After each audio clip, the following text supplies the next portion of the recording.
আসসালামু আলাইকুম সবাইকে। সবাইকে অনেক, অনেক স্বাগতম জানাচ্ছি ক্লাস 8 কমপ্লিট একাডেমিক প্রোগ্রামে। তো প্রাণী জগতের শ্রেণীবিন্যাস এই অধ্যায়টার ১ম পার্ট অর্থাৎ এর আগের ভিডিওতে ১ম পর্ব থেকে আমরা ৮ম পর্ব পর্যন্ত অর্থাৎ একাইনোডার্মাটা পর্যন্ত আলোচনা করেছিলাম।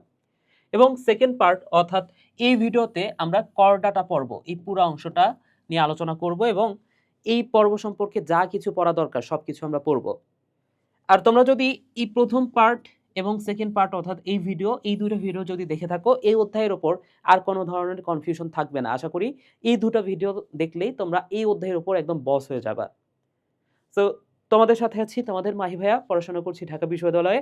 আসো আমরা এই অধ্যায়ের সেকেন্ড অংশটুকু শুরু করি।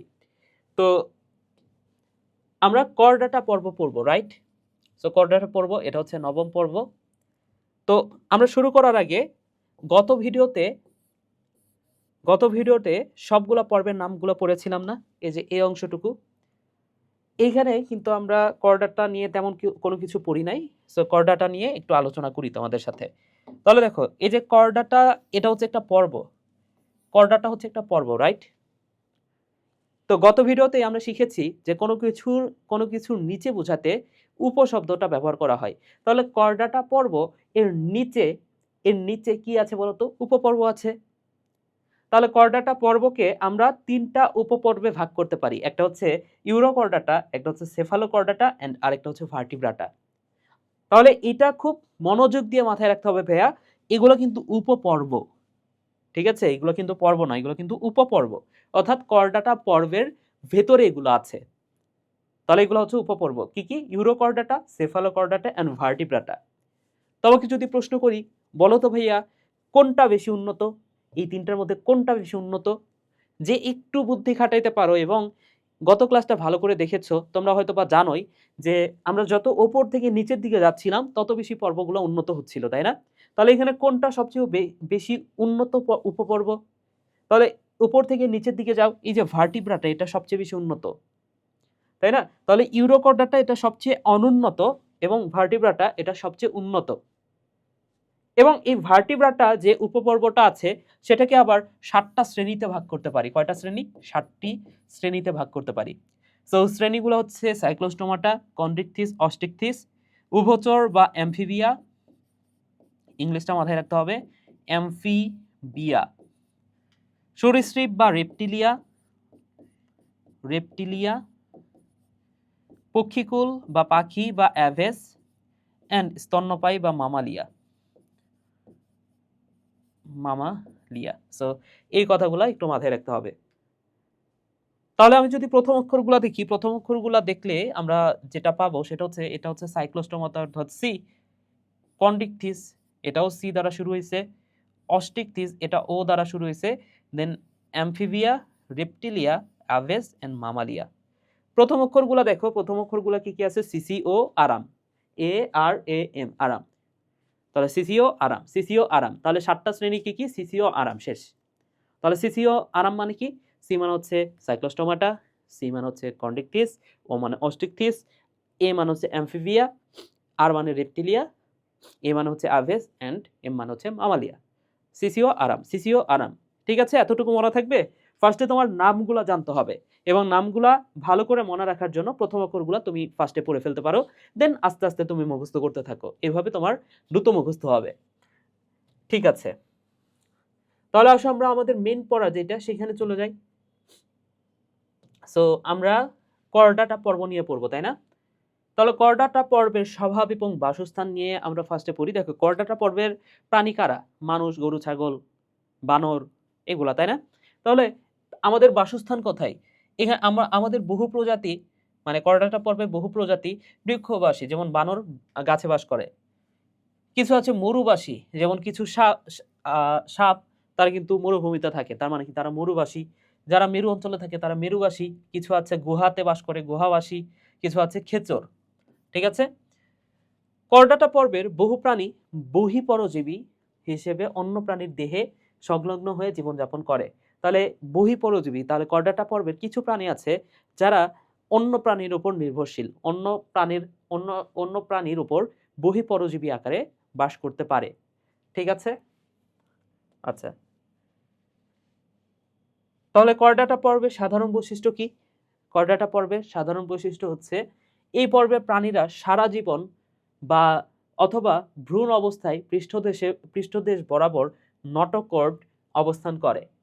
নটোকর্ড হলো একটি নরম, নমনীয়, দণ্ডাকার, দৃঢ়, অখণ্ডায়িত অঙ্গ। তাহলে এই যে দেখো নটোকর্ড, নটোকর্ড কখন থাকে বলতো? আমাদের দেহে কি নটোকর্ড নামে কোনো অঙ্গ শুনছো? না। এই যে আমাদের মেরুদণ্ড নামটা শুনছো না? আমাদের পিঠে এখানে মেরুদণ্ড আছে। সো আমরা যখন ভ্রূণ ছিলাম মায়ের পেটে, যখন আমাদের কেবল ভ্রূণ অবস্থাটা আছে, ভ্রূণ অবস্থাটা তৈরি হইছে, সেই সময়টাতে কিন্তু এই মেরুদণ্ডটা ছিল না। ভ্রূণ মানে কি? তোমরা হচ্ছে নেটে একটু সার্চ দিলে পেয়ে যাবে এটা। ঠিক আছে? অর্থাৎ এটা মানে একটা শিশু জন্ম হওয়ার আগ পর্যন্ত যখন একটা ডিম্বাণু শুক্রাণু মিলিত হয়, মিলিত হওয়ার পর থেকে শুরু করে একটা শিশুর জন্ম হওয়ার আগ পর্যন্ত যে অবস্থাটা, সেটাকে বলতে পারি আমরা ভ্রূণ। ঠিক আছে? সো ওই ভ্রূণটাতে কিন্তু তখনও মেরুদণ্ড তৈরি হয় নাই। তাহলে মেরুদণ্ডেও তৈরি হওয়ার আগে কি ছিল বলতো? ওটা নটোকর্ড ছিল। একটা রডের মতো অংশ ছিল, অনমনীয় একটা রড, স্থিতিস্থাপক অনমনীয় রড। এখানে কি বলা আছে দেখো, একটা নরম, সরি অনমনীয় বলতেছি আল্লাহ, নমনীয়, সরি ভাইয়া ভুল হইছে। সো নটোকর্ড কি ভাইয়া বলতো? নরম, নমনীয়, দণ্ডাকার, দৃঢ়, অখণ্ডায়িত, অখণ্ডায়িত অঙ্গ। তাহলে চারটা কথা বলা, পাঁচটা কথা বলা আছে। নরম, নমনীয়, দৃঢ়, অখণ্ডায়িত, দণ্ডাকার অঙ্গ। ঠিক আছে? নরম, নমনীয়, দণ্ডাকার, দৃঢ়, অখণ্ডায়িত অঙ্গ হচ্ছে নটোকর্ড। ঠিক আছে? তাহলে এই পর্বে প্রাণীতে সারা জীবন এই নটোকর্ড থাকতে পারে। যেমন আমাদের সারা জীবন নাই। আমাদের ভ্রূণ অবস্থায় ছিল, কিন্তু এখন সেটা মেরুদণ্ড হয়ে গেছে। তাহলে কি সারা জীবন থাকলো? না। তাহলে সারা জীবন কিন্তু সবার থাকে না। হয় সারা জীবনও থাকতে পারে অথবা ভ্রূণ অবস্থায় থাকতে পারে। তাহলে ভ্রূণ অবস্থায় থাকলে সারা জীবন থাকবে না, শুধুমাত্র ভ্রূণ অবস্থাতেই থাকলো। আর যদি সারা জীবন থাকে তাহলে তো তার সারা জীবনে ভ্রূণ অবস্থাতেও আছে, সারা জীবনই আছে। ঠিক আছে? তাহলে এই পর্বের প্রাণীদের সারা জীবন অথবা ভ্রূণ অবস্থায় নটোকর্ডে অবস্থান করে। নটোকর্ড হচ্ছে নরম, নমনীয়, দণ্ডাকার, দৃঢ়, অখণ্ডায়িত অঙ্গ। ঠিক আছে? পৃষ্ঠদেশে এক পৃষ্ঠদেশে একক ফাফা স্নায়ুরজ্জু থাকে। তাহলে এটাও কিন্তু পৃষ্ঠদেশে নটোকর্ড থাকে। আবার পৃষ্ঠদেশে আরেকটা জিনিস থাকে, সেটা হচ্ছে স্নায়ুরজ্জু। তো আমাদের মেরুদণ্ডের ভেতরে আসলে কি আছে? আমাদের মস্তিষ্ক থেকে একটা দড়ি বের হয়। মস্তিষ্কের পেছন অংশ থেকে একটা দড়ি বের হয়ে সেই দড়িটা মেরুদণ্ডের ভেতরে প্রবেশ করে। ঠিক আছে? মেরুদণ্ডের ভেতরে যে ছিদ্রগুলো আছে, ছিদ্রগুলোর ভেতরে একটা দড়ি আছে। ওই দড়িটার নাম হচ্ছে স্নায়ুরজ্জু বা মেরুরজ্জু বলা হয়। ঠিক আছে? তাহলে এই যে রজ্জু মানে হচ্ছে দড়ি, এই স্নায়ুরজ্জুটা পৃষ্ঠদেশে একক ফাফা স্নায়ুরজ্জু থাকে। তাহলে এই করডাটা পর্বের প্রাণীদের এটা একটা বৈশিষ্ট্য যে স্নায়ুরজ্জু আছে। সারা জীবন অথবা জীবনচক্রের কোনো একটা পর্যায়ে পার্শ্বীয় গলবিলীয় ফুলকা ছিদ্র থাকে। যেমন মাছের কথা চিন্তা করো তো ভাইয়া, মাছের ফুলকা আছে না? ফুলকা আছে না? তো এখানে ফুলকার কথা বলা নাই, ফুলকা ছিদ্রের কথা বলছে। সো আমাদের যদি এখানে কিছু ছিদ্র থাকতো গলায়, গলবিলীয় মানে কি? গলা। সো গলবিলীয় যদি ফুলকা ছিদ্র থাকতো তাহলে বিষয়টা কেমন হতো চিন্তা করো তো একটু। এখানে ধরে নাও কিছু ছিদ্র আছে। হাঙর মাছের দেখবা, হাঙর মাছের কিন্তু এখানে ছিদ্র আছে, ছিদ্র। আমরা আমরা যে মাছগুলা খাই, রুই মাছ, কাতল মাছ, ইলিশ মাছ, যে মাছগুলা খাই, তাদেরও ছিদ্র আছে, কিন্তু ছিদ্রটা ঢাকা থাকে, কানকো দিয়ে ঢাকা থাকে। কানকো দিয়ে কি করা থাকে? ঢাকা থাকে এইভাবে। কিন্তু হাঙর মাছের দেখবা, তুমি যদি সার্চ করে দেখো তাইলে পাবা হাঙর মাছের কিন্তু ঢাকা থাকে না, হাঙর মাছের যা ছিদ্রটাই থাকে। তাহলে ধরে নাও, চিন্তা করো যে তোমার এখানে ছিদ্রপথ আছে, কিছু ছিদ্রপথ আছে। তাহলে ওটাকে আমরা বলতে পারবো ফুলকা ছিদ্র। তোমার কি আছে? না। আমার কি আছে? না, মানুষের নাই। কিন্তু আমাদের কোনো না কোনো একটা সময় ছিল, ভ্রূণ অবস্থাতে ছিল, ছিদ্রটা ছিল, এখন নাই। কিন্তু ছিদ্রটা ছিল কখন? ভ্রূণ অবস্থায়। তাহলে এই কথাটাই বলা আছে যে সারা জীবনও থাকতে পারে, আবার জীবনচক্রের কোনো এক পর্যায়ে পার্শ্বীয়, এই যে পাশের দিকে গলবিল ফুলকা ছিদ্র থাকে, এই কথাটা বলা আছে। তাহলে তিনটা বৈশিষ্ট্য দেখো। আমি যদি এত কথা না বাড়াইতে চাই, এখানে অনেক বড় করে লেখা আছে, আমি যদি এত কথা না বাড়াইতে চাই, তিনটা কথা জাস্ট মাথায় রাখতে হবে। করডাটা পর্বে প্রাণীদের বৈশিষ্ট্য কি? এটা হচ্ছে নটোকর্ড, নটোকর্ড, এটা হচ্ছে স্নায়ুরজ্জু বা নার্ভ কর্ড, স্নায়ু রজ্জু, আরেকটা হচ্ছে গলবিলীয় ফুলকারন্ধ্র, গলবিলীয় ফুলকারন্ধ্র, ফুলকারন্ধ্র। তাহলে এই তিনটা কথা তোমার খুব ভালো করে মাথায় রাখতে হবে, ঠিক আছে? ওকে, তাহলে উদাহরণ কি? মানুষ, কোনো ব্যাঙ, রুই মাছ, এগুলো হচ্ছে করডাটা পর্বে প্রাণী। করডাটা পর্বে প্রাণী হচ্ছে মানুষ, রুই মাছ, কোনো ব্যাঙ, ঠিক আছে? এখন করডাটা পর্বকে তো তিনটা উপপর্বে ভাগ করা হয়েছে। তিনটা উপপর্ব কি কি? ফার্স্ট হচ্ছে ইউরোকর্ডাটা।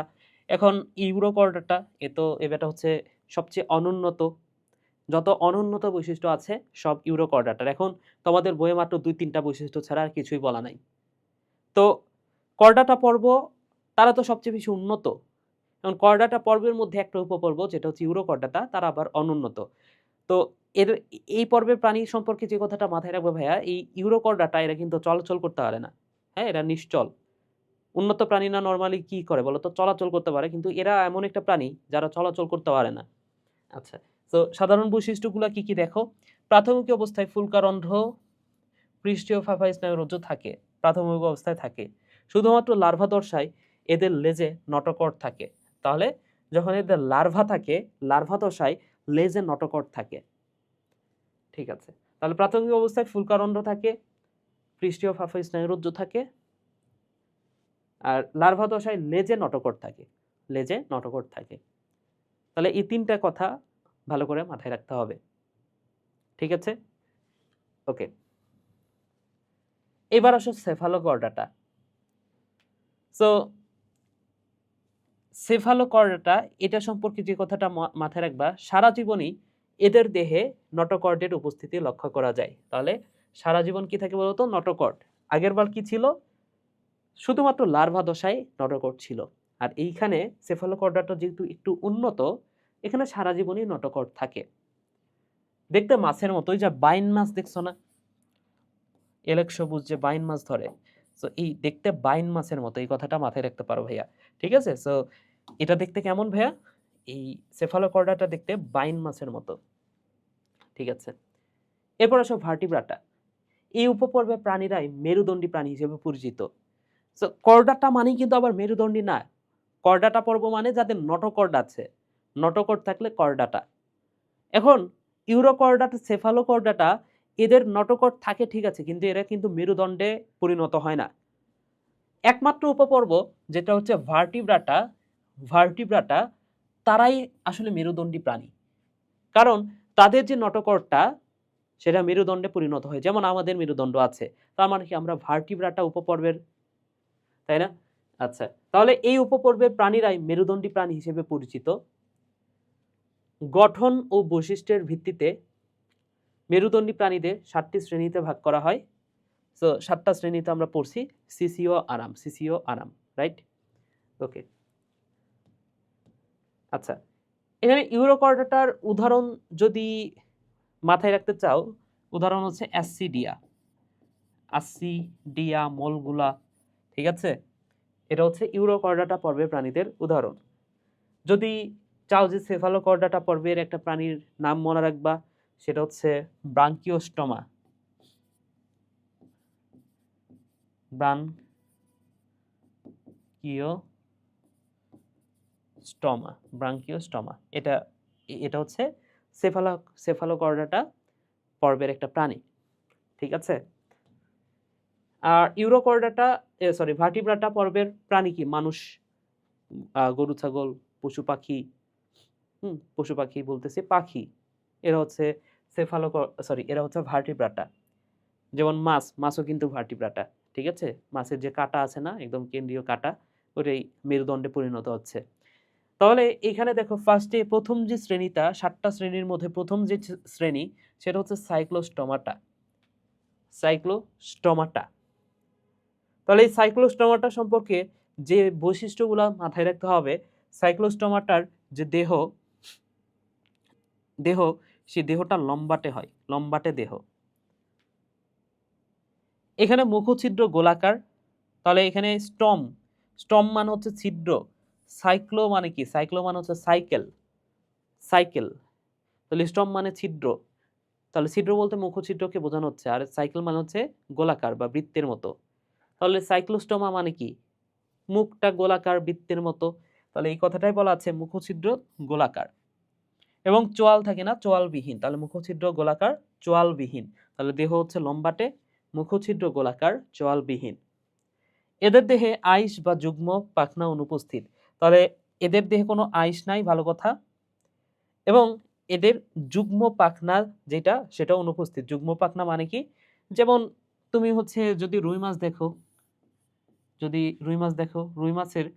রুই মাছের এইখানে একটা পাখনা থাকে না, এইখানে একটা পাখনা থাকে না, তাহলে এটা এই পাশেও থাকে ওই পাশেও থাকে, তার মানে কি জোর পাখনা, যেটা জোর পাখনা। এদের কি থাকে, জোড়া পাখনা, এই পাশে একটা আছে ওই পাশে একটা আছে, কিন্তু এদের এদের যুগ্ম পাখনা অনুপস্থিত, না মানে কি জোর কোনো পাখনা নাই, একই রকম দেখতে দুইটা পাখনা নাই। ফুলকা ছিদ্রের সাহায্যে এরা শ্বাস নাই, ঠিক আছে। তাহলে কিসের সাহায্যে শ্বাস নিবে, ফুলকা ছিদ্রের সাহায্যে এরা শ্বাস নিবে। তাহলে দেখো এখানে কি বলা আছে, সাইক্লোস্টোমাটা, নামটা শুনতেই বোঝা যাচ্ছে স্টম মানে ছিদ্র, সাইক্লো মানে হচ্ছে গোল, তাহলে মুখছিদ্র গোলাকার, দেহটা লম্বাটে, এদের দেহে কোনো আইস নাই, এদের যুগ্ম পাখনা নাই, এদের এদের চোয়ালবিহীন, চোয়াল নাই, ঠিক আছে, এবং ফুলকা ছিদ্রের মাধ্যমে শ্বাস প্রশ্বাস নেয়। দেখো আমার মুখস্থ হয়ে গেছে। আবার বলো তো, দেখো এই জিনিসগুলো না একটু মুখস্থ করে নিতে হবে, বুঝছো। এগুলো তো আলাদাভাবে ট্রিক্স বা ওইভাবে খুব ডিপ লেভেলে বোঝানোর তেমন কিছু না এটা, ঠিক আছে। এগুলো জাস্ট বৈশিষ্ট্যগুলা, সাইক্লোস্টোমাটা এ পর্বের প্রাণীদের বৈশিষ্ট্য যেটা সেটা তোমার একটু মুখস্থ করতে হবে। তাহলে আমার সাথে একটু বলো, আবারও বলো।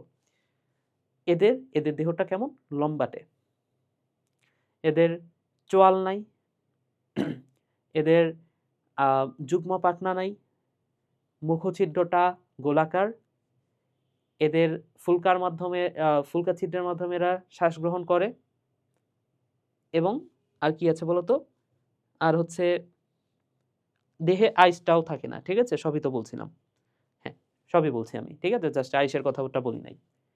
তাহলে এটা একটু মুখস্থ করে নিতে হবে ভাইয়া, ঠিক আছে। ওকে, তাহলে প্রথম শ্রেণী গেল, এবার আসো দ্বিতীয় শ্রেণী। দ্বিতীয় শ্রেণীটা হচ্ছে কন্ড্রিকথিস এবং তৃতীয় শ্রেণীটা হচ্ছে অস্টিকথিস। তো আমি একটু পার্থক্য করে এটা পড়াই, দেখো একটা হচ্ছে কন্ড্রিকথিস আর একটা হচ্ছে অস্টিকথিস। একটা হচ্ছে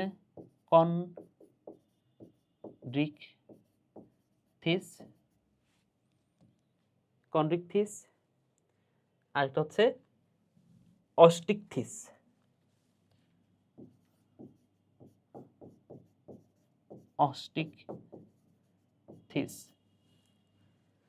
সো এই নামগুলো একটু খেয়াল করে দেখো, এটা হচ্ছে কন্ড্রিকথিস আর একটা হচ্ছে অস্টিকথিস।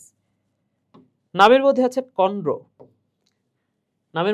কন্ড্র, আর কন্ড্র কথাটার অর্থ হচ্ছে তরুণাস্থি।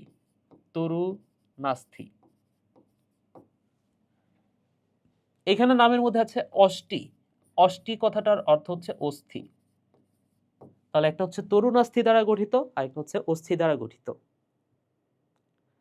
তাহলে আমি যদি বলি, আচ্ছা তরুণাস্থি মানে কি, তরুণাস্থি মানে হচ্ছে যে দেখো কান, আমাদের কান যেটা, এই কানটা আমি যদি এভাবে টান দিই আবার ছেড়ে দিই, দেখো তো আগের জায়গাতে ফিরে গেল না। তাহলে এর ভেতরে যেটা আছে সেটা হচ্ছে তরুণাস্থি।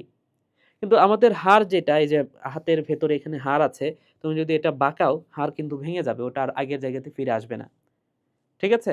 তাহলে আমরা যে মাছগুলা খাই, আমরা যে হচ্ছে রুই, কাতলা, মৃগেল এই মাছগুলা খাই, এই মাছগুলার ভেতরে যে কাঁটাগুলো আছে, সে কাঁটা যদি একবার তুমি একবার যদি বাঁকা করো সেটা ভেঙে যাবে, ঠিক আছে, সেটা আর আগের জায়গাতে ফিরে আসবে না।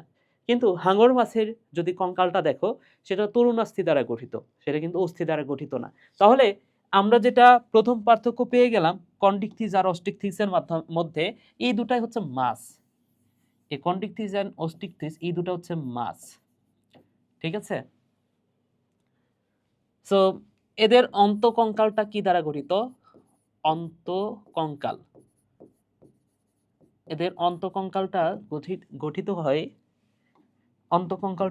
হয় কি দ্বারা বলতো, এদের হচ্ছে তরুণাস্থি দ্বারা, আর এদের হচ্ছে অস্থি দ্বারা গঠিত হয়। দ্বিতীয় যে পার্থক্যটা আমি বলতে পারি, এদের আইসটা কেমন। আচ্ছা আমরা তো উদাহরণটা বলে দিলাম, তাই না, আমি তো উদাহরণ বলে দিলাম একটা, এদের উদাহরণ হচ্ছে হাঙর মাছের কথা চিন্তা করো। আর এই অস্টিকথিসের উদাহরণ হচ্ছে রুই, কাতলা, মৃগেল, যে মাছগুলো আমরা খাই সেগুলা, রুই, কাতলা, মৃগেল সেগুলা। তাহলে আইসের কথা চিন্তা করো, কার আইস কেমন, কার আইস কেমন। তাহলে এখানে হাঙর মাছের মাছ, তোমরা যদি হাঙর মাছ যদি সরাসরি না দেখে থাকো, তারপরে তো টিভিতে দেখছো বা ফোনে দেখছো, তাই না? সো এই শার্ক বা হাঙরের দেহ দেখে কি তোমার কাছে মনে হয় যে দেহে আইস আছে? না, দেহ দেখে কিন্তু মনে হয় না যে দেহে আইস আছে। সো এদের আইস যেটা, সেটা এতই পাতলা যে তুমি দেখে বুঝতেই পারবা না। সো এটা হচ্ছে প্লাকয়েড আইস। এদের দেহে যে আইসটা সেটা হচ্ছে প্লাকয়েড আইস। আর অস্টিকথিসের যে আইস সেটা হচ্ছে সাইক্লয়েড, সেটা হচ্ছে সাইকেলের মতো গোলাকার হয় অনেক সময়, এই কারণে এটাকে বলা যেতে পারে সাইক্লয়েড।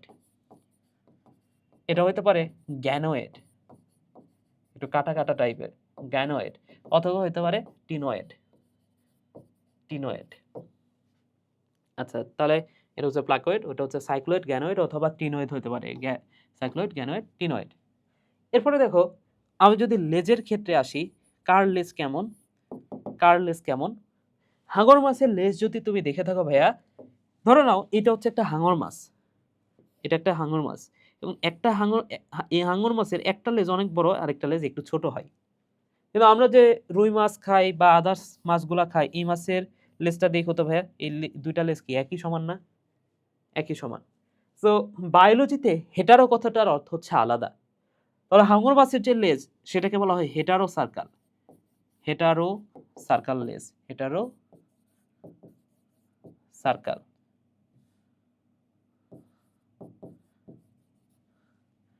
আর এদের হচ্ছে অস্টিকথিসের হোমো সার্কাল বা ডাইফি সার্কাল, এখানে বলা আছে কিনা, কারণ তোমাদের বইয়ে তো সব বৈশিষ্ট্য আসলে নাই।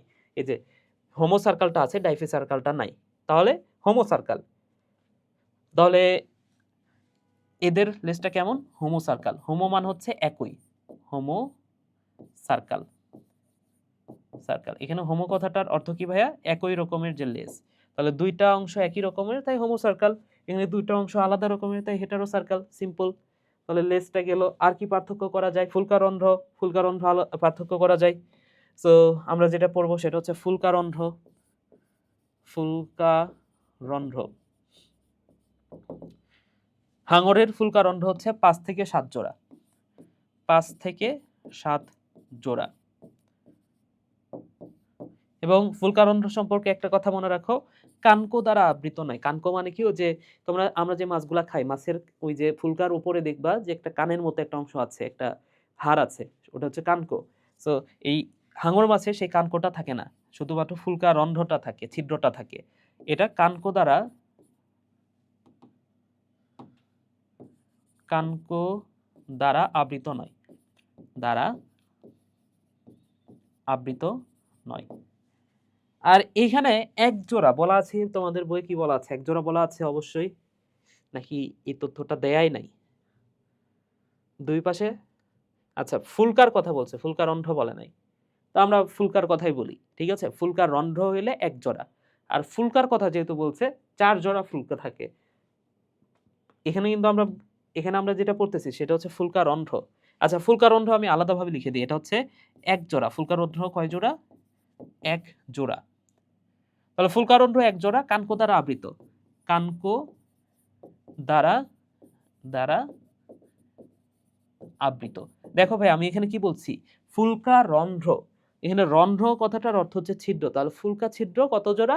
এক জোড়া। মানে কি? এই পাশে একটা, এই পাশে একটা, মাছের এই পাশে একটা, এই পাশে একটা। এবং ওইখানে ফুলকার সংখ্যা কয়টা? ফুলকার সংখ্যা হচ্ছে 4 জোড়া। ভেতরে যে লাল কালারের যে ফুলকাটা দেখা যায়, সেই ফুলকাটা কত জোড়া থাকে? এই পাশে 4টা, ওই পাশে 4টা, তার মানে কি 4 জোড়া।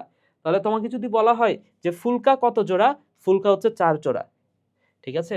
এখানে যদি বলা হয় ফুলকা কত জোড়া, ফুলকা হচ্ছে 4 জোড়া, 4 জোড়া। আর যদি বলে ফুলকা রন্ধ্র কত জোড়া, ফুলকা রন্ধ্র হচ্ছে 1 জোড়া। তাহলে আসো আমরা বৈশিষ্ট্যগুলো পড়লাম, এইবার আসো আমরা একটু ডিটেইলসে পড়ে ফেলি।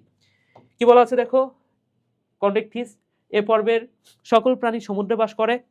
আর আমরা যে মাছগুলা খাই, তাহলে এরা হচ্ছে সমুদ্রে, সকলেই সমুদ্রে, সকলেই সকলেই সমুদ্রে বাস করে। তাহলে বুঝতে পারতেছে এরা সকলে সমুদ্রে বাস করবে না। যেমন আমরা রুই মাছ খাচ্ছি, সেটা কি সমুদ্রে চাষ করা হয়? না, মিঠা পানিতে। ওকে, তাহলে এই পর্বে সকল প্রাণী সমুদ্রে বাস করে। কঙ্কাল তরুণ অস্থি দ্বারা গঠিত। কঙ্কাল তরুণ অস্থি দ্বারা গঠিত। মুখছিদ্র দেহের অঙ্কীয় দেশে অবস্থিত। দেখো আমরা যে মাছগুলা খাই, রুই কাতলা মৃগেল, তাদের মুখটা কোথায় থাকে? যে এখানে মুখ, এটা মুখ। কিন্তু হাঙর মাছ তার যে মুখটা, তার মুখটা হচ্ছে এই যে এই জায়গাটাতে নিচের দিকে একটু এরকম না, তাদের মুখটা এই যে এইখানে নিচের দিকে। তার মানে কি? এটা হচ্ছে নিচের দিক, অঙ্কীয় দিক। আমি যদি মুখটা এইভাবে থাকি তাহলে এটা হচ্ছে আমার অঙ্কীয় দিক। তাহলে হাঙর মাছের ক্ষেত্রে তুমি জাস্ট হাঙর মাছের কথা চিন্তা করো, বাদ দাও সব, বাকি সব বাদ। ঠিক আছে? হাঙর মাছের একটা লেজ হচ্ছে বড়, তার মানে কি? Hetero circle. হাঙর মাছের মুখটা হচ্ছে নিচের দিকে, তার মানে কি? হাঙর মাছের মুখটা হচ্ছে নিচের দিকে, তার মানে কি? এটা হচ্ছে অঙ্কীয় দেশে। তারপর হাঙর মাছের দেহ দেখে মনে হয় না যে এর কোনো আইস আছে। ঠিক আছে? তার মানে কি? প্লাকয়েড আইস। তারপরে হাঙর মাছে এখানে 5 থেকে 7 জোড়া ফুলকা রন্ধ্র থাকে। তুমি হাঙর মাছ লিখে সার্চ করবা, একটা ছবি দেখবা যে এখানে ছিদ্র আছে, 5 থেকে 7 জোড়া ছিদ্র থাকে। এই পাশে 5 থেকে 7টা, ওই পাশে 5 থেকে 7টা। আচ্ছা, দেহ প্লাকয়েড আইস দ্বারা আবৃত, দুই মাথার দুই পাশে 5 থেকে 7 জোড়া ফুলকা ছিদ্র। কানকো থাকে না। লেজের দুটি অংশ ভিন্ন আকৃতির, অর্থাৎ হেটারো সার্কাল। তাহলে হাঙর মাছ, করাত মাছ, হাতুড়ি মাছ, এগুলা। ঠিক আছে? অস্টিকথিস এখন পারবা আশা করি।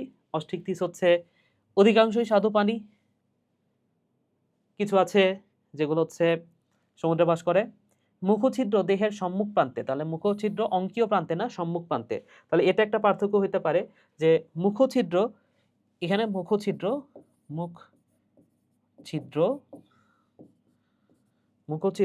অঙ্কীয় দেশে,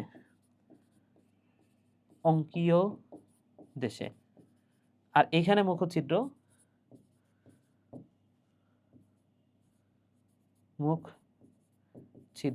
সম্মুখ প্রান্তে। তো এই কথাটা মাথায় রাখতে হবে। ঠিক আছে ভাইয়া? ওকে, ঠিক আছে।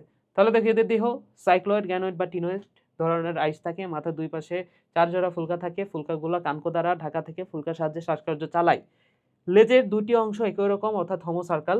যেমন ইলিশ মাছ, সি হর্স, এটা একটু মাথায় রেখো, সি হর্স, এগুলা। ঠিক আছে, এবার আসো অ্যামফিবিয়া বা উভচর। তো মেরুদণ্ডী প্রাণীদের মধ্যে যারা জীবনের প্রথম অবস্থায় পানিতে থাকে এবং মাছের মতো বিশেষ ফুলকার সাহায্যে শ্বাসকার্য চালায় এবং পরিণত বয়সে ডাঙায় বাস করে, তারা হচ্ছে উভচর। তাহলে উভচর মানে কি? বুঝতে পারতেছো যে দুই জায়গাতে বাস করে, স্থলেও বাস করে, জলেও বাস করে, তাই না? তাহলে জীবনের একটা সময় জলে বাস করে, আবার এক সময় স্থলে বাস করে। যেমন ব্যাঙের কথা চিন্তা করো। ব্যাঙ সে কিন্তু যখন লার্ভা থাকে, বাচ্চা থাকে, তখন সেটা ব্যাঙাচি সেটা কিন্তু পানিতে সাঁতার কাটে। এবং ছোটবেলায় আমি ওটাকে, ওই যে ব্যাঙের যে বাচ্চা, সেটা মাছের মতো দেখতে, এবং সেটা ঝাঁক ধরে থাকে, তো মাছ মনে করে একবার ধরে নিয়ে গেছিলাম। হ্যাঁ, পরে শুনি যে এগুলো হচ্ছে ব্যাঙের বাচ্চা। তোমরা হয়তো ধরে থাকতে পারো, ধরে থাকলে একটু জানাও আমাকে ধরছো কিনা এইভাবে। তো ব্যাঙের বাচ্চা যেগুলোকে বলা হচ্ছে ব্যাঙাচি, তাহলে জীবনের একটা সময়ে ফুলকার মাধ্যমে শ্বাস গ্রহণ করতেছে এবং সেটা পানিতে বাস করতেছে। কিন্তু পরবর্তীতে যখন পূর্ণাঙ্গ হয়ে যায়, সেই সময়টাতে আর পানিতে বাস করে না, পানিতে থাকে ঠিক আছে, কিন্তু পানিতে আর ফুলকার মাধ্যমে শ্বাসকার্য চালায় না, তখন সে ফুসফুসের মাধ্যমে শ্বাসকার্য চালায়। হ্যাঁ, তাহলে পরিণত বয়সের ডাঙায় বাস করে, তারা হচ্ছে উভচর। তাহলে মেরুদণ্ডী প্রাণীর মধ্যে যারা জীবনের প্রথম অবস্থায় সাধারণত পানিতে থাকে এবং মাছের মতো ফুলকার সাহায্যে শ্বাসকার্য চালায়, পরিণত অবস্থায় ডাঙায় বাস করে, তারা হচ্ছে উভচর। সাধারণ বৈশিষ্ট্য কি? তুমি একটা ব্যাঙের কথা জাস্ট কল্পনা করো, আর কিচ্ছু দরকার নাই। জাস্ট ব্যাঙের দেহটা দেখছো? দেহটা দেখলেই মানে মনে হবে যে তোমার কাছে মনে হবে যে ব্যাঙের দেহটা একটু ভেজা ভেজা। ব্যাঙ পানিতে থাকে এই কারণে ভেজা না। তুমি যদি ডাঙাতেও অনেকক্ষণ রেখে দাও, তার দেহটা দেখলে মনে হবে যে একটু দেহটা সিক্ত ভেজা ভেজা। ঠিক আছে? অর্থাৎ দেহ এই যে দেহত্বক, এটা হচ্ছে ভেজা। কেন ভেজা? কারণ তার দেহে গ্রন্থি আছে, এ কারণে ভেজা। তাহলে ত্বক ভেজা এবং গ্রন্থিযুক্ত। এর সাথে আরো দুইটা কথা, নরম পাতলা। তাহলে ত্বক হচ্ছে নরম পাতলা, ভেজা কারণ এখানে গ্রন্থি থাকে, গ্রন্থিময়। দেহে কোনো আইস আছে না, দেহত্বক আইসবিহীন, কোনো ধরনের আইস নাই। এরা শীতল রক্তের প্রাণী। পানিতে ডিম পারে। জীবনচক্রে সাধারণত ব্যাঙাচি দশা দেখা যায়। ওই যে ব্যাঙের বাচ্চা যেটা, সেটা হচ্ছে ব্যাঙাচি। তাহলে জীবনচক্রে ব্যাঙাচি দশা দেখা যায়, যেটা দেখতে মাছের মতো কিছুটা, যেমন সোনা ব্যাঙ, কোনো ব্যাঙ, এগুলা। তাহলে উভচর গেল। এবার আসে সরীসৃপ। সরীসৃপ মানে হচ্ছে সবচেয়ে সহজ উদাহরণ আমি দিই, টিকটিকি। টিকটিকি, কুমির। কুমির সরীসৃপ মানে কি? যারা বুকের উপর ভর দিয়ে চলে। দেখো কুমির এইভাবে আছে, সো বুকের উপর একটা ভর পড়তেছে না, বুকের উপর প্রেসার দিয়ে চলতেছে। সো বুকের উপর ভর দিয়ে যারা চলে তারাই হচ্ছে সরীসৃপ। তাহলে তুমি টিকটিকি বা কুমিরের কথা চিন্তা করো, তার দেহটা কেমন? দেহটা দেখে কোনোভাবেও কি মনে হয় যে তার দেহটা ভেজা? সাপের কথা চিন্তা করো তো, পানিতে থাকলে তখন ভেজা, পানিতে থাকলে তো যে কেউ ভেজা, কিন্তু তার দেহ দেখে কি কোনোভাবেও মনে হয় যে সে ভেজা থাকে? না, তার দেহটা শুষ্ক। কেন? কারণ গ্রন্থি নাই তার দেহে। ঠিক আছে, তাহলে ত্বক হচ্ছে শুষ্ক, গ্রন্থির কথা বলা নাই, এবং আইসযুক্ত। যেমন সাপের কি আইস থাকে না? থাকে। তাহলে ত্বক শুষ্ক এবং আইসযুক্ত। বুকে ভর করে তো চলবেই, কারণ সরীসৃপ।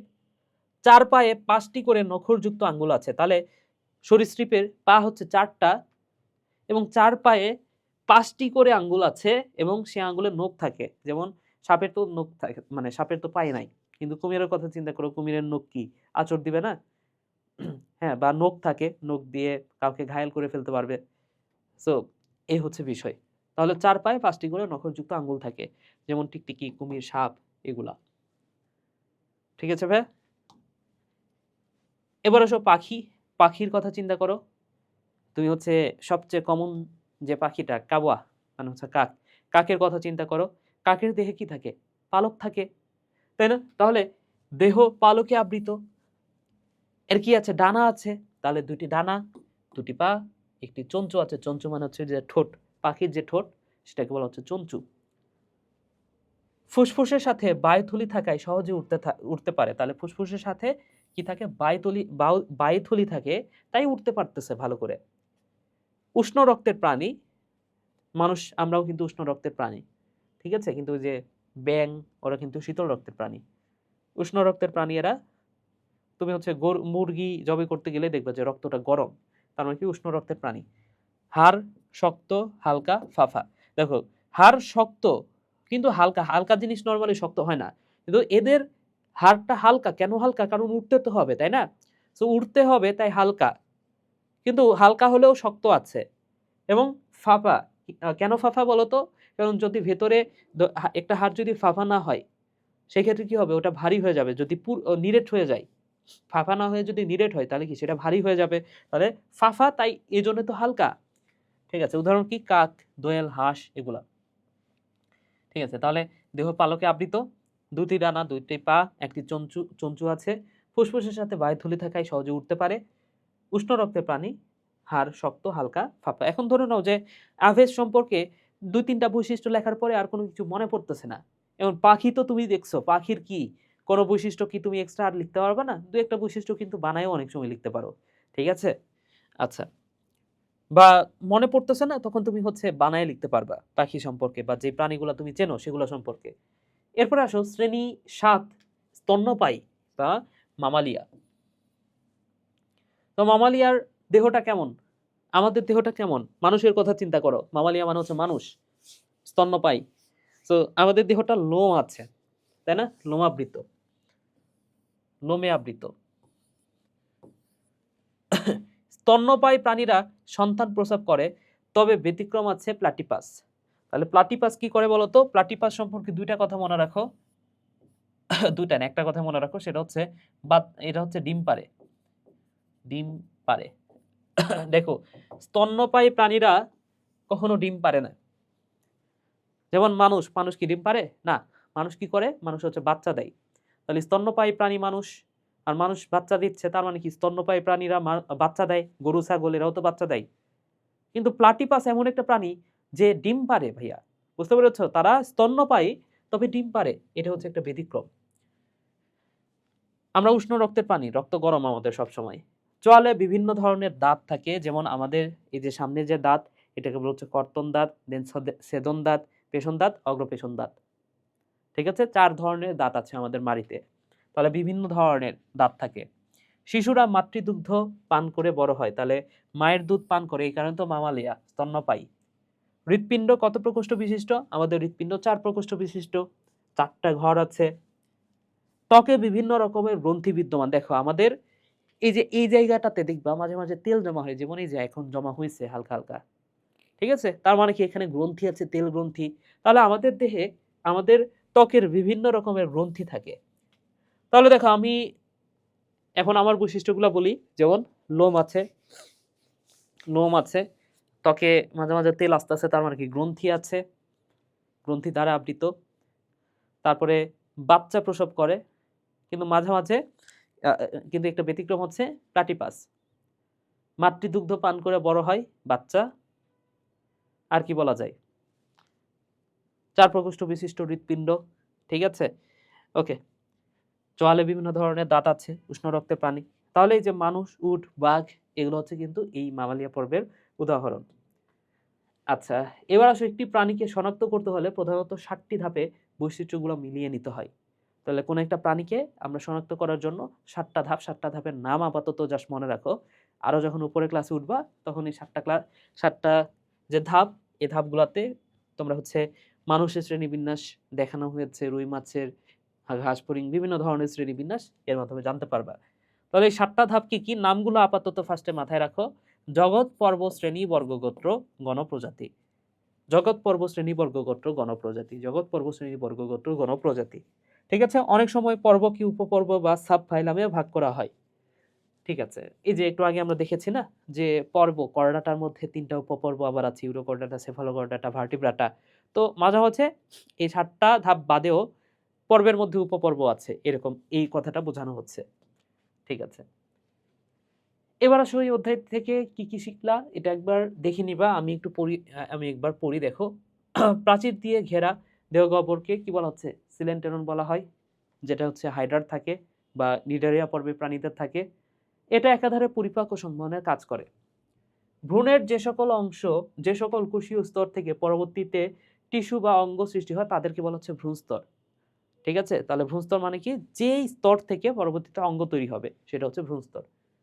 বহুকোষী প্রাণীর পৌষ্টিক নালী এবং দেহ প্রাচীরের মাঝখানে ফাঁকা স্থান হচ্ছে সিলম। তাহলে পৌষ্টিক নালী এবং দেহ প্রাচীরের মধ্যবর্তী ফাঁকা স্থান কি? সিলম।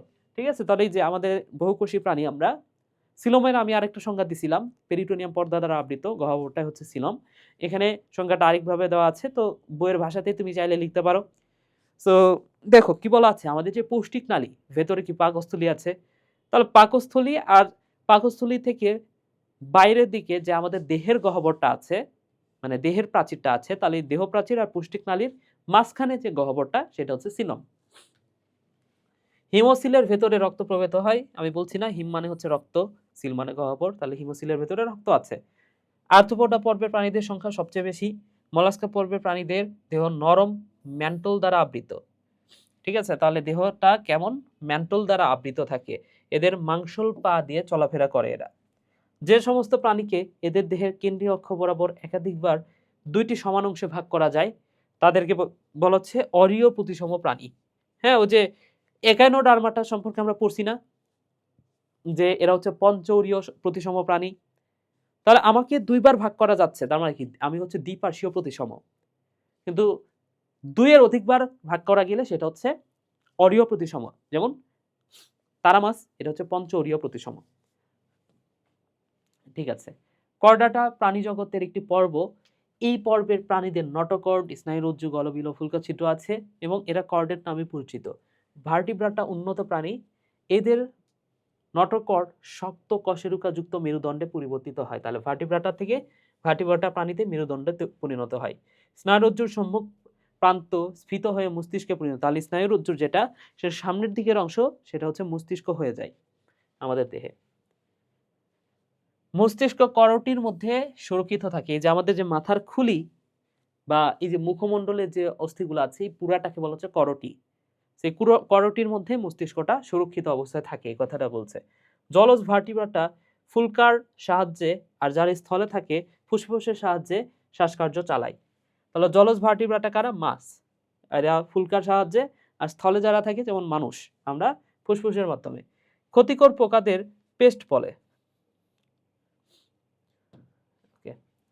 এবার আসলে আমরা কিছু এমসিকিউ সলভ করব।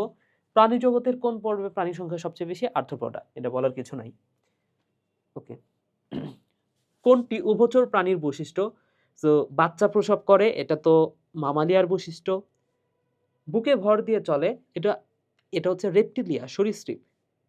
শীতল রক্ত বিশিষ্ট, ত্বক মসৃণ এবং গ্রন্থিযুক্ত।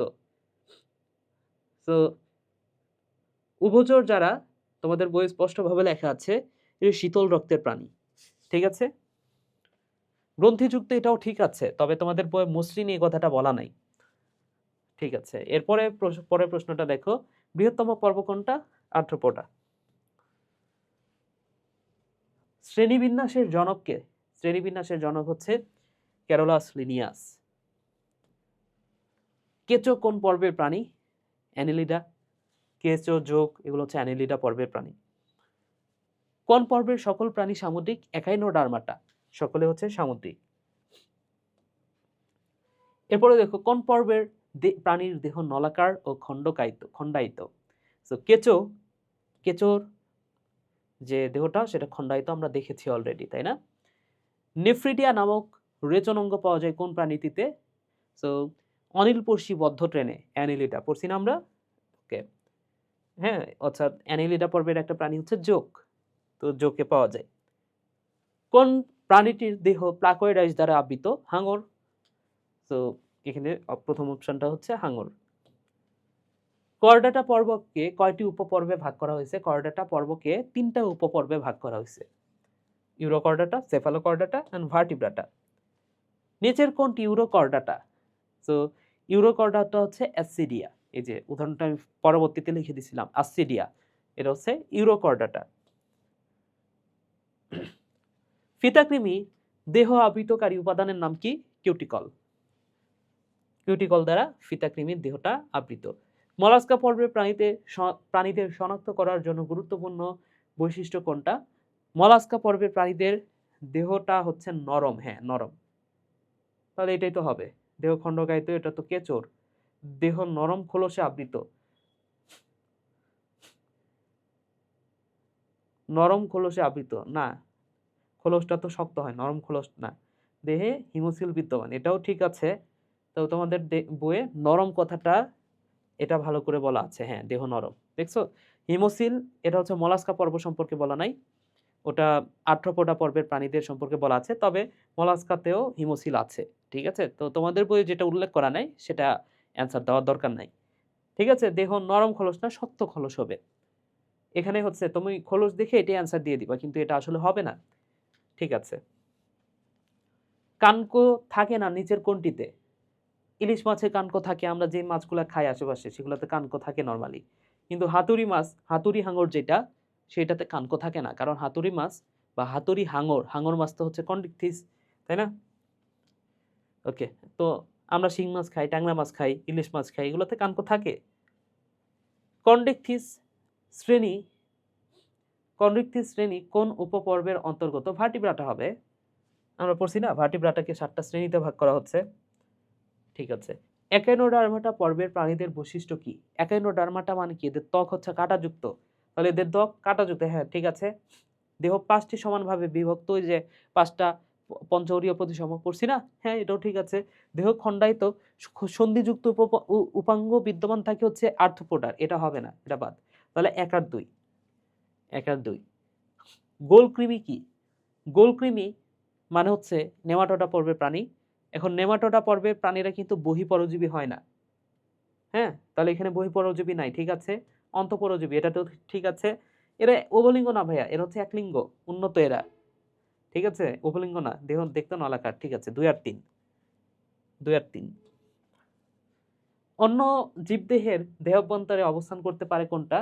তো অন্য জীবের দেহের ভেতরে অবস্থান করে হচ্ছে অন্তঃপরজীবী, ঠিক আছে। দেহের ভেতরে অবস্থান করলে অন্তঃপরজীবী। পরজীবী এটাও ঠিক আছে, কিন্তু পরভোজী না। পরভোজী মানে কি? মানে হচ্ছে অন্যের উপর নির্ভরশীল, যেমন আমরাও পরভোজী, আমরা গাছের উপর নির্ভরশীল খাওয়ার জন্য, ঠিক আছে। অর্থাৎ 2 আর 3। তানহা প্রজাপতির ছবি আঁকতে খুবই পছন্দ করে। সে জানে যে মানুষ সর্বভুক্ত প্রাণী। তবে তানহা যে প্রাণীটির ছবি আঁকতে পছন্দ করে সেই প্রাণীটি কোনটি?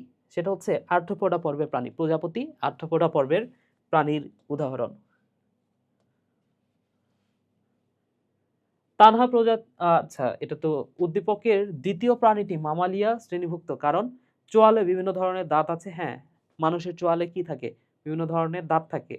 শিশুরা মাতৃদুগ্ধ পান করে, এটাও ঠিক আছে। হৃৎপিণ্ড 4 প্রকোষ্ঠ বিশিষ্ট, অর্থাৎ 1, 2, 3। ঠিক আছে, এইবার আসো আমরা কয়েকটা সিকিউ সলভ করব, এবং সিকিউ অবশ্যই লিখে দিব না, কারণ এটা তোমার সলভ করার বিষয়। আমি যদি পড়াই দিই সিকিউ, সেটাতে তোমার আসলে কোনো লাভই হবে না। তো আমি তোমাকে যেটা করতে পারি, আমি তোমাকে জাস্ট কি পয়েন্টগুলো ধরাই দিতে পারি, যার উপর ভিত্তি করে বা যার উপর বেস করে তুমি আসলে পুরা সৃজনশীলটা কমপ্লিট করতে পারবা। তাহলে ক নাম্বার প্রশ্নটা কি বলেছে দেখো, নিডারিয়া পর্বের প্রাণীদের পূর্ব নাম কি ছিল? সিলেন্টারিটা ছিল। কর্ডাটা পর্বের প্রাণীদের দুটি বৈশিষ্ট্য উল্লেখ করতে বলছে। সো কর্ডাটা পর্বের প্রাণীদের নটকর থাকে, নরম স্থিতিস্থাপক দণ্ডাকার নটকর থাকে, নমনীয় নটকর থাকে, অ্যান্ড পৃষ্ঠীয় নার্ভকট থাকে, অথবা তুমি বলতে পারো যে গলবিলীয় ফুলকারন্ধ্র থাকে। তাহলে যে কোনো দুইটা বৈশিষ্ট্য তুমি বলে দিতে পারো। এরপরে দেখো, পর্ব 1 প্রাণীদের স্বভাব এবং বাসস্থান ব্যাখ্যা করতে বলছে। সো পর্ব 1 কি? পর্ব 1 হচ্ছে স্পঞ্জিলা স্কাইফা। বুঝতে পারতেছে এটা হচ্ছে পরিফেরা পর্বের প্রাণী। এবং পরিফেরা পর্বের প্রাণীরা কি? অধিকাংশই সামুদ্রিক, কিছু হচ্ছে মিঠা পানিতেও বাস করে। পরিফেরা পর্বের প্রাণীদের দেহে কি? ছিদ্রালো, পর মানে হচ্ছে ছিদ্র, ফেরা মানে হচ্ছে বহন করা, তার মানে কি এরা হচ্ছে ছিদ্রালো প্রাণী। তো এই যে স্বভাব এবং বাসস্থান একদম প্রথমে পড়ছি, সেই স্বভাব এবং বাসস্থান ওখানে যা কয়েকটা লাইন মাত্র আছে। তো কয়েকটা লাইন তুমি ভালো করে, এখানে তোমার সায়েন্সের মজাটা বুঝছো। সায়েন্স বইয়ের যে পড়াগুলো আছে তোমার অনেক অনেক লিখতে হয় না, অল্প কিছু লিখতে হবে, কিন্তু বুঝে শুনে সঠিক জিনিসটা লিখতে হবে, তাহলে তোমাকে মার্ক দিবে। কিন্তু তুমি উল্টাপাল্টা অনেক কিছু লিখে দিবা, স্যার ধরে ফেলবে, স্যার তোমাকে নাম্বার দিবে না। বুঝতে পেরেছো? তো যেহেতু স্বভাব এবং বাসস্থান বলছে, বড় করার জন্য তুমি হচ্ছে ওই কথাগুলো বলতে পারো যে পরিফেরা পর্ব হচ্ছে প্রথম পর্ব। এই পর্বের প্রাণীদেরকে ছিদ্রালো প্রাণী নামে পরিচিত, কারণ এখানে পোরাস শব্দটার অর্থ হচ্ছে ছিদ্র, এবং ফেরাস মানে হচ্ছে বহন করা। তাহলে এই টাইপের কথাগুলো বলে একটু বড় করতে পারো, কিন্তু মেন কথা কিন্তু এরা কিন্তু দলবদ্ধভাবে থাকতে পারে। এরা হচ্ছে পরিফেরা পর্বের প্রাণীরা অধিকাংশ সামুদ্রিক, কিছু আছে মিঠা পানিতে, এগুলো হচ্ছে মেন কথা। ওকে, পর্ব 1 এবং পর্ব 2 প্রাণীদের পার্থক্য সূচক বৈশিষ্ট্য করে দেখাও যে তারা একে অপরের থেকে আলাদা। তাহলে পর্ব 1 হচ্ছে পুরিফেরা, পর্ব 2 হচ্ছে নিডারিয়া। তাহলে এরা তো অবশ্যই একে অপরের থেকে আলাদা হবে, নিডারিয়া, কারণ এদের যে বৈশিষ্ট্য ওদের বৈশিষ্ট্যের সাথে মিল নাই। তাহলে পার্থক্য করে দেখাও। তাহলে এরা হচ্ছে ছিদ্রালো প্রাণী, ওরা ছিদ্রালো প্রাণী না। এরা হচ্ছে এক স্তরী, ওরা দ্বিস্তরী। পড়ছি না একদম শুরুতেই? তারপরে এরা হচ্ছে এরা কি বলতো ভাইয়া? এরা হচ্ছে অ্যাসিলোমেট, ওরাও অ্যাসিলোমেট, ঠিক আছে। এরপরে আমি বলতে পারি এরা হচ্ছে কোষীয় মাত্রার প্রাণী, ওরা হচ্ছে কোষের সাথে টিস্যুটাও থাকে, তাহলে কোষ টিস্যু মাত্রার প্রাণী, এটা আমি বলতে পারি। আচ্ছা, দেন আর কি বলতে পারি? পরিফেরা পর্বের প্রাণীদের, এরা বহুকোষী প্রাণী, কিন্তু টিস্যু গঠন করতেছে না। ওরা বহুকোষী এবং টিস্যুও গঠন করে। ওদের নিডোসাইট নামক একটা বিশেষ ধরনের কোষ থাকে, এদের সেই কোষটা থাকে না। তাহলে দেখো 6-7টা হয়ে গেছে কিন্তু। আচ্ছা, নিডারিয়া পর্বের প্রাণী, এই যে হাইড্রা বলছি না, নিডারিয়া পর্বের প্রাণী, এদের দেহে কি থাকে? সিলেন্টেরন থাকে, যেটা এদের থাকে না। ঠিক আছে, তাহলে এটা আরেকটা বৈশিষ্ট্য হয়ে গেল। আচ্ছা, এই প্রাণীটা কেন এত স্পেশাল জানো? নিডারিয়া পর্বের প্রাণী, এই প্রাণীটা হাইড্রা, এই প্রাণীটা কেন এত স্পেশাল জানো? এই প্রাণীটার না স্বাভাবিক কোনো মৃত্যু নাই। তুমি যদি এই প্রাণীটাকে মাঝ বরাবর কেটে ফেলো, কি হবে জানো? এই কাটা অংশ, উপরের অংশ থেকে একটা প্রাণী আলাদা হবে, নিচের অংশ থেকে আলাদা একটা নতুন প্রাণী তৈরি হবে। বুঝছো? এই প্রাণীটা মরে না, স্বাভাবিকভাবে তুমি এটাকে মারতে পারবে না। বুঝতে পেরেছো? তো এই হচ্ছে হাইড্রা, নিডারিয়া পর্বের প্রাণী। এবার আসো দ্বিতীয় যে প্রশ্নটা, কি বলেছে? হাইড্রা কোন পর্বের প্রাণী? নিডারিয়া। পাখিরা উড়তে পারে কেন? কারণ পাখিদের কিছু স্পেশাল বৈশিষ্ট্য আছে, স্পেশালিটি আছে। পাখিদের হাড় এটা শক্ত তবে নরম এবং ফাফা। কেন ফাফা? মানে ফাফা বলি তো নরম, তাই না? এবং ফাফা। এছাড়াও পাখিদের কি থাকে বলতো, বায়ুথলি থাকে। সো এই বায়ুথলি থাকার কারণে সহজেই উঠতে পারে। তাহলে এই যে কয়েকটা বৈশিষ্ট্য, এর কারণে পাখি উঠতে পারে। এক্স পর্বে প্রাণীদের বৈশিষ্ট্য ব্যাখ্যা করতে বলছে। সো এক্স পর্বটা হচ্ছে আর্থ্রোপোডা। তাহলে আর্থ্রোপোডা পর্বের বৈশিষ্ট্যগুলো আমরা পড়ছি, সেটা সেই বৈশিষ্ট্যগুলো লিখে দিবা, তাইলেই শেষ। জেড, ওয়াই এবং জেড প্রাণীগুলোর মধ্যে পার্থক্য বলছে। সো ওয়াই ওয়াই পর্বটা কি? এটা হচ্ছে কন্ড্রিকথিস। কন্ড্রিকথিস, এটা হচ্ছে অস্টিকথিস। অস্টিকথিস। সো এই দুটার মধ্যে পার্থক্য, সেটা কিন্তু আমি করে দিছি, তাই না? পার্থক্যটা একদম করে দেখাইছি। সো পার্থক্যটা যেহেতু করে দেখাইছি, ওই পার্থক্যটা দিলেই তোমার হয়ে যাচ্ছে। এবার দেখো, জিহান জীববিজ্ঞানের ল্যাবরেটরিতে ঢুকে প্রথমে কাচের জারে যে প্রাণীটি দেখলো তার সাধারণভাবে মাছ হিসেবে পরিচিত হলেও মূলত মাছ নয়। প্রাণী জগতের বৃহত্তম পর্বভুক্ত একটি পতঙ্গ। ঠিক আছে? সে দ্বিতীয় এবং তৃতীয় জারে যথাক্রমে জোক এবং শামুক দেখলো। শ্রেণীবিন্যাস কাকে বলে? প্রাণীর বিভিন্নতা অনুসারে আমরা যে বিন্যাস করি বা প্রাণীকে বিভিন্ন স্তরে বিন্যাস করে প্রাণীকে আমরা বিভিন্ন স্তরে সাজাই, এটাকে বলা হচ্ছে শ্রেণীবিন্যাস। ঠিক আছে? উভচর প্রাণী বলতে কি বোঝায়? উভচর প্রাণী বলতে বোঝায় যে প্রাণী জীবনের কিছু সময় জলে কাটায় এবং কিছু সময় স্থলে কাটায়, তারা হচ্ছে উভচর প্রাণী। জিহানের প্রথম জারে দেখা প্রাণীটি কোন পর্বের? আর্থ্রোপোডা পর্বের। এই যে বৃহত্তম পর্ব বলছে, তার মানে কি? বৃহত্তম পর্ব বলতে আর্থ্রোপোডা পর্ব। দেখো, এটা দেখতে মাছের মতো, যেমন মলাস্কা পর্ব, না মলাস্কা বলতেছি, একটা আছে সিলভার ফিশ। ঠিক আছে? নামের মধ্যে ফিশ, ফিশ দেখে মনে হতে পারে যে মাছ, কিন্তু আসলে এটা আর্থ্রোপোডা পর্বের একটা প্রাণী, পোকা। বুঝতে পেরেছ? আবার তুমি হচ্ছে জাল মাছের কথা চিন্তা করো, জাল মাছ। হ্যাঁ, এই যে ভালো একটা উদাহরণ পাওয়া গেছে, জাল মাছ। তোমার কাছে মনে হবে যে জাল মাছ ভাইয়া, এটা তো মাছ, কিন্তু না, এটা হচ্ছে আর্থ্রোপোডা পর্বের প্রাণী। তো এখানে মেবি জাল মাছের কথাই বুঝাইছে। তাহলে জীববিজ্ঞানের ল্যাবরেটরিতে কাচের জারে যে প্রাণীটি দেখলো সাধারণভাবে মাছ হিসেবে পরিচিত হলেও মূলত মাছ না, অর্থাৎ জাল মাছের কথা বুঝাইছে। চিংড়ি মাছ, চিংড়ি মাছের কথা বোঝানো হয়েছে। তাহলে জিহানের প্রথম জারে দেখা প্রাণীটি কোন পর্বের? জিহানের প্রথম পর্বের প্রাণীটি কোন পর্বে? সেটা হচ্ছে আর্থ্রোপোডা পর্বের। দেন আর্থ্রোপোডা পর্বের যে বৈশিষ্ট্যগুলো আছে সেগুলো লিখে দিতে পারো, তাহলেই হবে।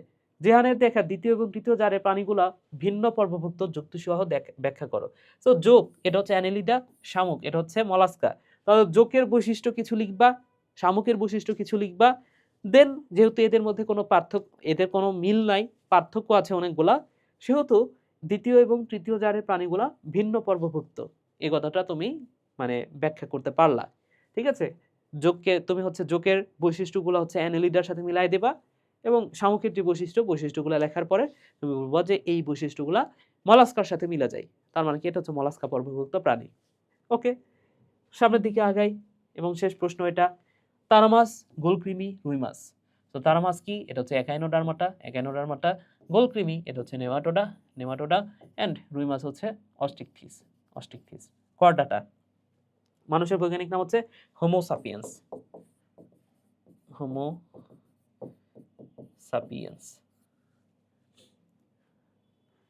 কোনো ব্যাঙকে কেন উভচর প্রাণী বলা হয়? কারণ কোনো ব্যাঙ যখন লার্ভা দশায় ছিল বা ব্যাঙাচি অবস্থায় ছিল, সেই সময়টাতে ফুলকার মাধ্যমে শ্বাস নেয় এবং সেটা পানিতে বসবাস করে, কিন্তু পূর্ণ বয়সে সেটা স্থলে বাস করা শুরু করে। এই কারণে কোনো ব্যাঙ উভচর প্রাণী। বি প্রাণীটির বৈশিষ্ট্যগুলো উল্লেখ করো। তো বি প্রাণীটা হচ্ছে গোলকৃমি, আর গোলকৃমি মানে নেমাটোডা। এদের দেহ নলাকার, এদের দেহে নলাকার। এরপরে কি, এরা একলিঙ্গ, এদের যৌন দ্বিরূপতা আছে, শিকাকোষ নাই, সংবহন ও শ্বসনতন্ত্র অনুপস্থিত। তাহলে এই যে বৈশিষ্ট্যগুলো পড়ছিলাম, এগুলো হচ্ছে বি প্রাণীটার বৈশিষ্ট্য।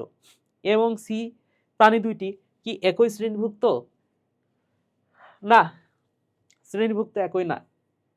এটা হচ্ছে অস্টিকথিস শ্রেণীভুক্ত, কিন্তু এটা কোনো শ্রেণীর মধ্যে পড়ে না, এটা হচ্ছে একটা পর্ব, একাইনোডার্মাটা পর্ব। ঠিক আছে? সো এ হচ্ছে একাইনোডার্মাটা পর্ব। তারা মাছের বৈশিষ্ট্যগুলো কি কি? এর মস্তিষ্ক নাই, এর কি নাই, এর হচ্ছে মৌখিক বিমৌখিক প্রান্ত আছে, অঙ্কীয় প্রান্তে মুখ থাকে, এরপরে এর ত্বক কাঁটাযুক্ত।